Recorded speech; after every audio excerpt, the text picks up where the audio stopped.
అక్కడంటే college అని వదిలేసా. ఇప్పుడు రమ్మనే నువ్వు ఎంత మందిని తీసుకొచ్చినా దానికి డబుల్ తడి పడిపోతే అంతే అంతే. యావా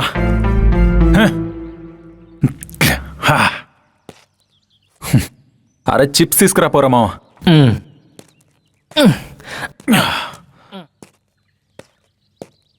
సోనాయనా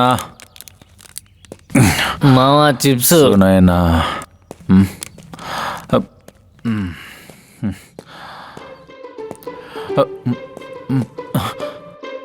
అరే మావా ఇట్రా ఇట్రా ఇట్రా. ఏమైంది మావా, నీ టోన్ సైలెంట్ అయింది? చూడుబే. ఎక్కడ మావా? దిగ చూడుబే.